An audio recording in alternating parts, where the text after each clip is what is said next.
Hey, are you tired of applying to online job postings?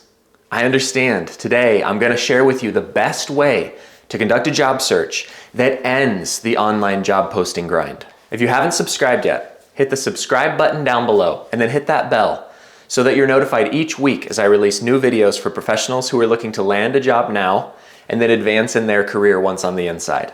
Hi, my name is Ryan Stoltzfus. I lead a global career development teaching program for a Fortune 500 company, while also working with hundreds of individuals through my company, the Job Hackers Network. Through my program, the Job Hackers Method, I work with six-figure professionals to help them build out their clear value proposition, get to the table consistently with hiring leaders, and then deliver that value proposition once there, so that ultimately their job of their dreams is crafted for them. I teach people how to gain ultimate control of their job search. Now, if you need to gain control of your job search, I'm going to post a link to have a one-on-one job search strategy call with me in the description below. All right, so I know that you are here because you're tired of applying to online job postings. You know that there's got to be something better for you to be spending your time with. So the first thing for us to talk about is low-value work versus high-value work. The Pareto principle, the 80-20 rule, says that 20% of our clients create 80% of our value. 20% of our work would then create 80% of our output, our impact. So here's what I would say. Focus on that 20% that creates the most gain and get rid of the other 80%. Set that to the side. Now, networking in your job search is part of the 20% of your job search that creates the most gain, the majority of the impact, the gain.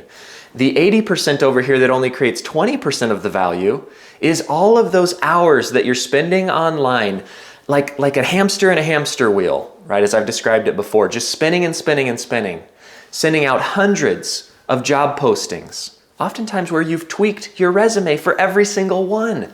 It's a grind, but it's low value work. So why is networking high value work? The reason why is because as you're going through applicant tracking systems, you're speaking with gatekeepers. As you're submitting resumes online, you're speaking with gatekeepers. You're also one of hundreds of other people who are doing it. Who are those gatekeepers? It's the recruiter. It's HR folks. It's the ATS system that's trying to screen you out, okay? Now on the other side of the tape, if you're networking and getting directly to the hiring leaders, the people who are actually making the decisions, that's where the impact is going to be. That's where the decisions are going to get made. That's where the tweaking of the role to be specific to you is going to happen. When you're able to network, present a value proposition to someone who has a problem, then they make fit. Then they want to make that work to ultimately solve their problem. And they're the one who can do it. Networking also works because there are others on the inside of the organization that you may know, and those individuals know more about the happenings, the goings on, the people on the inside of the organization than you do currently right now. So they can give you the inside track. The interview process, getting a job, it's all about increasing your odds. And anything that you can do to increase your odds, like getting to somebody on the inside, getting the inside scoop, delivering your value proposition to the one making the decision, those are going to increase your odds of getting the job and ultimately getting a much better job than the ones that are being posted out there to the public online. So now we're going to sit down at the desk. I want to get behind the computer. Now that we're down at the computer, we can jump into the 4-step process to network effectively, and I'll show you how to do it. We're going to be looking in the Seattle marketplace, specifically at Microsoft as one of our target companies. Let's just say that we're going after a marketing manager role, so then we're going to go one layer higher and look for marketing directors within Microsoft in Seattle. So let's start off our search. We've got marketing director. Okay, now let's go over and use our filters to then get into Seattle. And I'm going to go Greater Seattle area and then grab Microsoft. Show results. Here you'll notice that I don't have premium turned on. And one of the primary things that when you're doing this, it's an inhibitor for you, is that you can't see as many of the contacts. So I would recommend spending that $30 per month or so when you are actively networking to have premium turned on. So here, let's grab Rahul.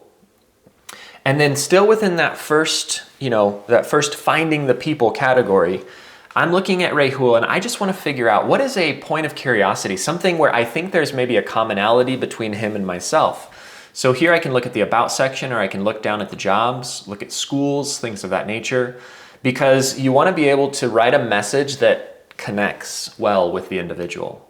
So here it stands out to me that he has rich experience in Asia, Europe, and the United States. So for my example, let's say that I also had started in Asia and now moved to the United States.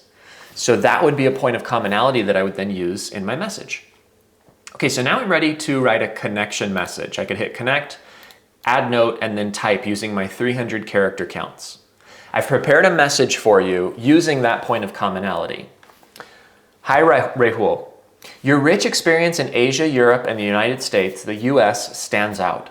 We have this in common. My product marketing experience began in Asia and brought me to the US. In my career transition, I would love to soundboard with you how your cross-continent experience has benefited you at Microsoft.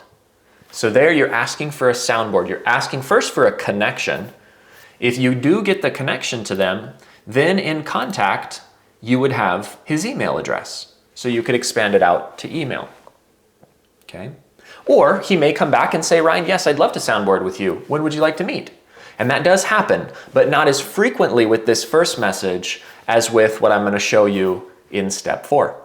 If this content is resonating with you, then hit that like button down below so that others can see the content as well. And then answer this question in the comments. Would you like to be doing more high-value work in your job search? If that's a yes, then in the comments below, type high value. So step 3 would be to get Rahul's email address. So I would use here hunter.io as a resource, type in the organization, Microsoft, and what it'll show you is the likely email formula. Here it says that last name, first initial at Microsoft is the most commonly seen, but here you can see there's first name dot last name, first name dot last name, first name dot last name. So now let's go into email checker. This is verifyemailadress.org, verifyemailadress.org. These are free services that we're using here. Okay, so let's use first name, rahul.suri@microsoft.com, and verify that email. On the back end, it checks, it sends a ping to make sure that is a valid email address, and yes, it is. We could also test the other one that showed up, and it was last name, first initial at Microsoft.com. No, it is not. Shows up in red. Seems to not be valid. Okay, so you have now your likely email address for Rahul. Now, step 4, the actual message. Okay, so now this is able to be a longer message. We can send via email, and we can push a little bit harder. Go for the conversation with more gusto. Hello, Rahul. I am reaching out to you because I have a strong respect for you and what you have done. I would consider it an honor to be able to work directly with you. In the process of evaluating your company and its open roles, I am not seeing a specific role open. However, coming across you has energized me and encouraged me to reach out directly. I am particularly impressed with your rich experience in sales and marketing functions across Asia, Europe, and the United States. I too began my product marketing in Asia and transitioned to the United States. I feel your guidance would help me grow and would be hugely impactful. This is at the heart of my decision to reach out to you. That's all about why you're reaching out to that person and acknowledging the human. These are individualized messages. Now the next one, this is about you. I am a product manager with 15 years experience in technology and aerospace industries with Apple, Intel, and Boeing. Included within this message is my resume. The career profile speaks to my value proposition and is backed up by my significant career highlights. I perceive these are aligned with your value proposition you would hope to receive from a product manager. Now to write that paragraph, you would have to be using a resume that has a career profile and then career highlights. I'm going to link in the description below a template of a professional resume that is very successful in delivering your value proposition. And it has that career profile and a template for it, and career highlights and a template for writing those highlights. Let's go to the next paragraph. I would love the opportunity to soundboard with you regarding potential opportunities to join your team. However, if those opportunities do not exist, I would value a moment of your time to pick your brain and network with you. Thank you for your time and consideration. Can you see what that paragraph did? This made it a twofold conversation. It said, hey, yes, I want to join your team, and you expressed value earlier in joining the team, but if there's something else, so you're also giving the opportunity to expand into their network within Microsoft, within other organizations. Okay, you're going first for them, and then you're going second, also giving you that second chance.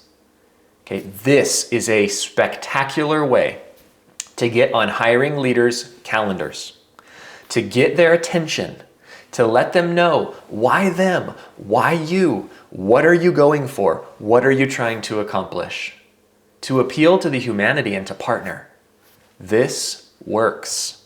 This is high yield, high value work in the networking zone, as opposed to sending out those countless, ridiculous online job applications that hundreds, if not thousands of other people are also throwing their name in the hat for. This is getting you to the human for a one-on-one interaction with the decision maker, whether a job exists now or not. They can make it happen.